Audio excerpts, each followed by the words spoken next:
আপনারা দেখছেন নিউজ বাংলা। ফলতা বিধানসভা নিয়ে যুগান্তকারী সিদ্ধান্ত নিল নির্বাচন কমিশন।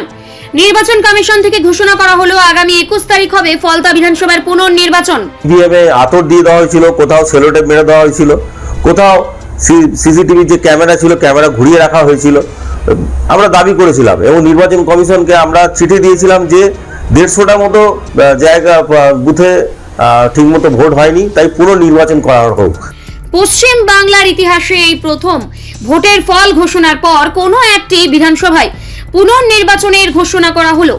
পুরো ফলতা বিধানসভা জুড়ে প্রত্যেকটি বুথে পুনর্নির্বাচন করা হবে বলে ঘোষণা করলো নির্বাচন কমিশন। 24 তারিখ রয়েছে ফলতা বিধানসভার ফল। রাজনৈতিকবিদদের মতে বাংলার ইতিহাসে এরকম পুনর্নির্বাচন এক যুগান্তকারী সিদ্ধান্ত নির্বাচন কমিশনের।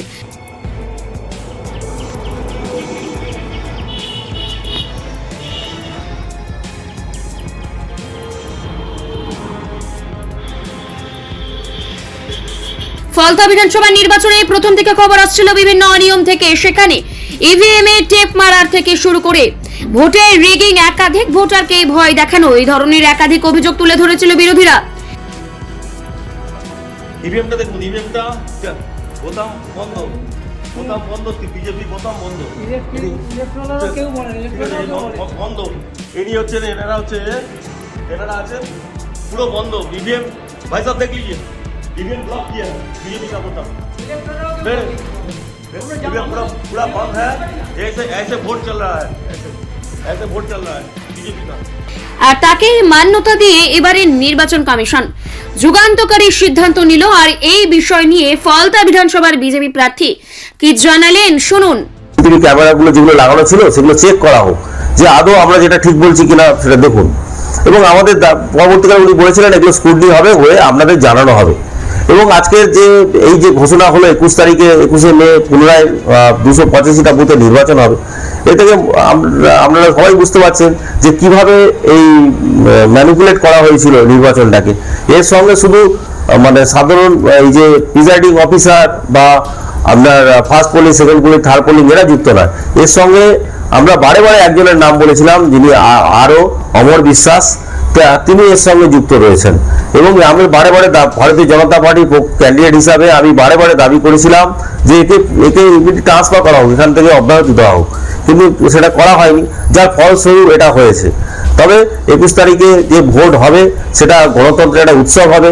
সেখানে তার আগের দিন আশা করব নির্বাচন কমিশন এমন পদক্ষেপ নেবে যেখানে সাধারণ মানুষের হিন্দু গ্রামগুলোতে ভোটাধিকার, ভোটার কার্ড কেড়ে নেওয়া হবে না, আধার কার্ড কেড়ে নেওয়া হবে না। সাধারণ হিন্দু মানুষদের বা রাষ্ট্রবাদী মুসলিম পরিবারদের উপরে আঘাত আনা হবে না, বলা হবে না যে তুমি কালকে ভোট দিতে যাবে না, বা এখান থেকে ছেড়ে চলে যাও, বাপের বাড়ি চলে যাও, এখানে থাকার দরকার নেই, বা যদি ভোট দিতে যাও তোমাদের বাচ্চাদের মারধর করা হবে, স্কুলে যেতে দেওয়া হবে না। এইগুলো হবে না, এটা আমি আশা করব। এবং 21 তারিখে 21শে মে গণতন্ত্রের যে উৎসব, সেই উৎসবটা হবে অন্যান্য বিধানসভায় যেরকম হয়েছে সেরকম হবে, ফলতা বিধানসভায় হবে। মানুষ তার পছন্দের মতো ক্যান্ডিডেটকে, তার পছন্দের মতো ব্যক্তিকে ভোট দেবে।